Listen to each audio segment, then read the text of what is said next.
Good day team. In this demo, to automate Windows Notepad++, we are using TestNG framework with Venium tool. This is our project folder automation-demo. Inside this folder, we can see the structure of TestNG framework that we are using.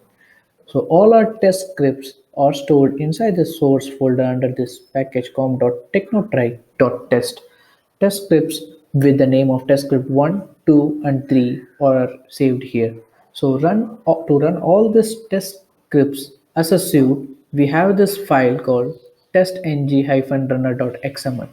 So what this file actually does is like from here we can test whether we can execute all the test script as once or we can exclude if any as per our requirement. So now I will run this file as a suite and I will give it a name. Now the file has been run as a suite so that our test script got started, file got opened and it will search for a word with a string of word and it will check for a count.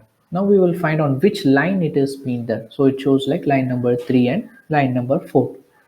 For the second test script, we will find and replace with content with a string content. So the occurrence is 1.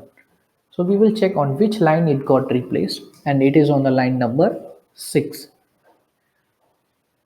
Now this will perform our third test script where it will find and replace nothing with something and the occurrence is 0 since there is no word with a string nothing in this. So we will check on which line it got changed and basically the third test script got failed as there is no word as we have found.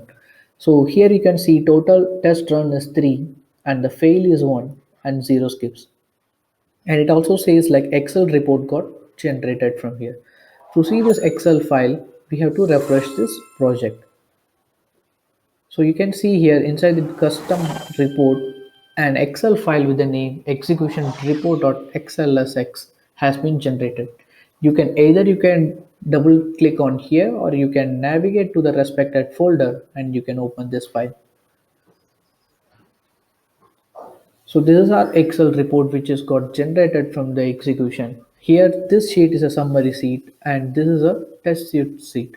So here it will give you overall passed, fail as well as a small pie chart diagram which shows the number of pass, number of fail and number of skips here.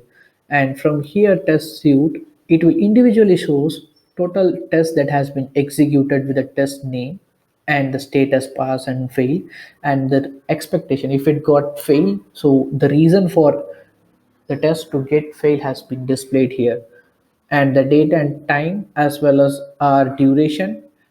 Just a second. Yes, so the duration for test execution is also here. So this is how our test execution is done and the report got generated from here, and this is how our demo project works. Thank you.